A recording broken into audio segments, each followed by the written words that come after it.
Hey, what's going on, guys? So today we're doing a quick EDC update. I'm here visiting my folks, about to do a project with my pops, and figured I'd show my EDC. So this is everything I'm carrying today minus this knife. So we're gonna start off with this knife. This is an OG Manix 2 Spyderco. This one has a 154 cm blade and the Saber ground blade, which obviously is a little out of place, and so many of these Manix models have a full flat grind. This knife is my dad's knife, and this is going to be given away in the future. So I'm gonna bring this home, EDC this, and you'll see a video on that in the future. My dad wanted to do something really nice for, you know, a charity, and we talked about it a little bit and came up with an idea. So I'll talk about that down the road a little bit. But first, I'm gonna go ahead and actually carry it again because it's a fantastic little blade. I shouldn't say little because it's pretty stout. So yeah, let's get into it. Gun is the same as you guys have seen for pocket carry anyway. Glock 43 with the TLR6, which still works fantastic. This is something you should definitely check your batteries in all the time, as I do with this. You know, I'm a huge proponent for lights on carry weapons, but I haven't gotten on board yet with the, you know, red dot sights. I don't know, it's not, I'm sure if I tried it out myself I would love it. It's just one of those things where, you know, I already have a bunch of holsters for all the different guns I have, and then if I start doing that, you need new holsters, and I don't know if it's totally necessary. That could be a whole separate video. I know plenty of you guys carry them and love them. It's a quick acquisition. You know, right when it gets in your line of sight, there's a dot there. It might seem easier. To me, I just think it's unnecessary, but that's just me. You know, it's not like from personal experience or anything. It just seems like a bigger expense, and it's a cool thing. Don't get me wrong. It's a cool gadget. I'm sure it does work great for a self-defense type situation where you just need to get on target quickly, but I never really thought there was a problem with that. But I don't know. It's just interesting because I'm curious if that is like a passing phase, and like, you know, 5 years from now, no one has those anymore. I don't know. We'll see. I think guns are like cell phones. You know, they start off real small, and then it's like, let's make them bigger, and then, oh, well, let's make them smaller again. Oh, well, we have screens, let's make them bigger again. Just one of those things, who knows?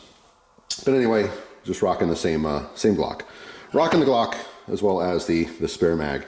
And I've talked about this before too. Someone asked me, I remember last time I showed this, but this is actually a 12 round magazine I have loaded with 10 rounds. This is Underwood, and I've talked to why I carry this as a backup mag. But I loaded with 10 so there's less pressure, because I think under pressure, if for some reason I have to use my gun, which is extremely rare, but the even more rare scenario where I have to change my magazines because there's a problem or I ran out of ammo or something, I don't want the extra pressure of a full mag, so it could seat easier.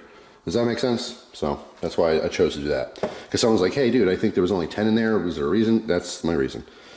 So obviously I got to talk about this guy. It's all shiny.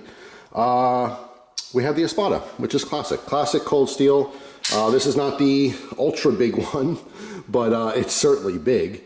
I love this knife. I actually do carry this a lot of times when I'm going out of state. Like if I go to New Jersey, or if I go to Connecticut or New York State, which is all around me, and some places I do, you know, or sometimes I do travel to those places, I'll always grab a large cold steel.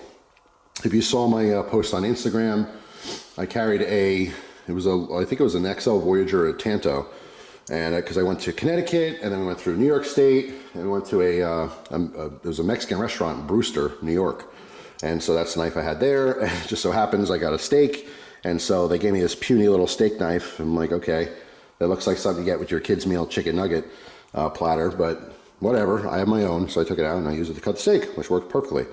So these are like my go-tos if I can't have my gun, but they're fantastic knives, whether you have a gun or not. So it's not always about defense. Sometimes it's just about having a really good, you know, hard use blade. And it's just awesome.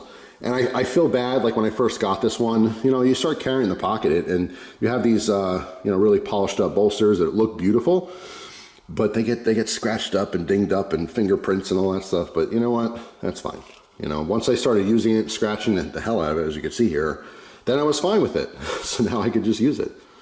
So sometimes it's kind of like if you have a brand new vehicle and you get that first scratch, it really hurts, but it takes the pressure off of getting a scratch. Does that make sense? Like once you start carrying an expensive knife, and it gets a little bit beat up or a little bit worn in, you're good to go. Then you don't worry about it as much. But fantastic knife. And as far as defensive options, I do absolutely love that you can choke down in this guy and have all that extra reach too. If you haven't watched the old cold steel, proof videos, you definitely gotta check that out. But fantastic knife, definitely overkill, but big, flashy, might not be your thing. I love it, it's just cool. I haven't carried it in a long time, so that's why I recently went back to it. As far as neck knife, I have my white mountain here, which is beautiful. I don't know if you haven't seen this one before. I think I did a full video on this guy. But anyway, the ball and chain on this guy was shorter. When I first got this, I was using kind of a recycled ball and chain. I don't even know where it was from, and it was too small. So I had to use another little piece. You can see there's two connection points on this guy. And this piece in the middle was smaller, and this thing barely fit on my head. Like every time I carried this, I'd have to squeeze it over, like really push my ears down and stuff, and it wasn't easy to get on and off, so I just made an extension. So now it hangs just a little lower on the chest, but it's a lot easier to get on and off. So fix that little issue. Wallet, same wallet. I gotta be going on, what, 4 or 5 years, 6 years? I don't know.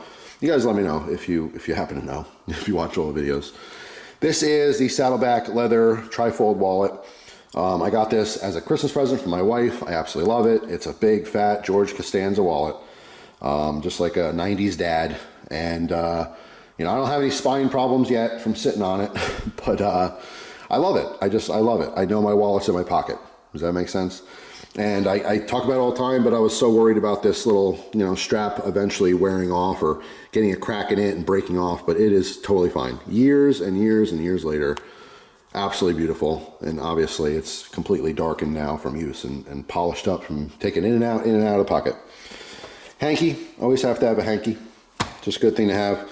More times than not, when I have my handkerchief, like I'll take it out to sneeze in it. Like if I feel a sneeze coming, and boy, oh boy, we have spring peeking around the corner, and I already get some allergy symptoms lately. A couple random sneezes here and there, smell some dust, some fresh air. Yeah, that's coming. And during allergy season, it's a definite must, because like I said, when I sneeze, I'm trying not to sneeze in strangers' faces, or just be gross or whatever. So, either you kind of turn your head into the crook of your arm there, where your elbow is, and sneeze into your shirt or your arm. But a better scenario is sneezing into, a handkerchief. I also carry two just in case like something happens and you're bleeding pretty bad. Like you nick your finger, it's not a big deal, but I don't know, let's say you get a pretty good cut or gash or something like that. It's just nice to just very quickly be able to take something out and cover that to absorb the blood. If nothing else at all, not from a medical standpoint, but from a, I don't want to ruin my shirt standpoint, or I don't want to get blood on my pants, that kind of thing. It just makes it a little bit easier to deal with that. What else? Keys are mostly the same. I switched the light and my key cover, so they're both red. That's all. I mean, it's the same stuff you've seen before.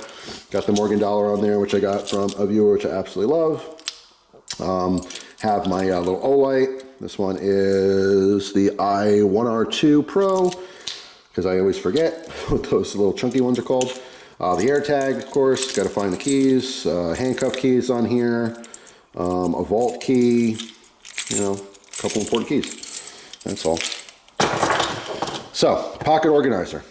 Every day, I would say maybe, 4 or 5 days a year, I don't have a pocket organizer. I have this all the time. And I switch between types of organizers and the gear that's inside. But generally speaking, I will have, a pen. In almost all of them, I have a pen. And all of them I have a flashlight. It's just sometimes I'll do a lighter, sometimes I'll do a backup knife, like a little traditional slip joint or something like that.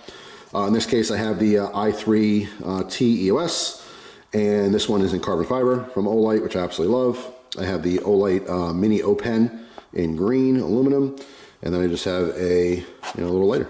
So I have the raw clipper here.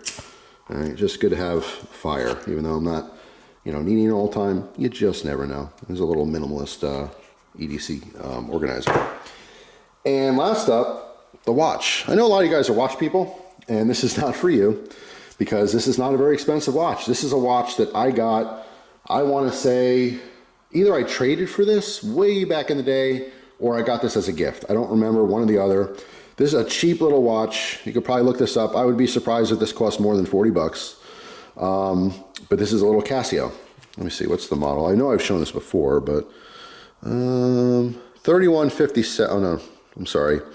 Casio S3, oh no, SGW 1003 maybe?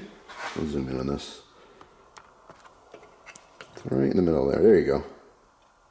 B, 100B, or 10OB, I don't know. You can look that up, it's cheap. All right, but I love it. Works fantastic. Date, time, simple. There is a compass feature on here, which I don't really use much. But yeah, that's pretty much it. It's a cheap little watch, but it works fine. It's a beater watch. This is when I'm doing something and I need to know the time, which happens actually most days of the week, and I'll get maybe into that in the future. But this gets worn a lot. And you guys usually don't see it because I don't talk about it much. When I go out somewhere, I'll wear a fancier watch. This is like my go-to, just be like, I can smack this on the wall and it can break and I'll just buy the exact model again. You know what I mean? It's cool to be cheap like that because you don't have to worry about it. When I wear a $400 watch, I'm worried about where I put my hand and if I'm gonna, you know, crack a glass on it, you know, the crystal or whatever, get the, you know, the metal band scratched up by leaning on stuff. Like, I don't know. I just don't worry about this one and it works fine. I will say that it is not the most accurate watch every month. This runs about 2 to 3 seconds fast. So once a month I do, or twice a month, I'll check it and I do actually change the time back to make sure it's totally accurate to like my cell phone, all right, satellite time. And that's it, I think that's it. So yeah, that's the latest EDC. Stay tuned for that. You guys be interested in a giveaway. Like I said, it'll be a charity related thing where I don't know. I'll probably have my father pick the winner. Maybe I'll do like a postcard deal. The whole point really is to donate to charity, and I have to figure out how to do that best. Of course, you guys have suggestions. Feel free to post it down below. But yeah, that's pretty much it. So thanks for watching. Hope you guys have a wonderful day, and I'll see you tomorrow with a brand new video. Take care.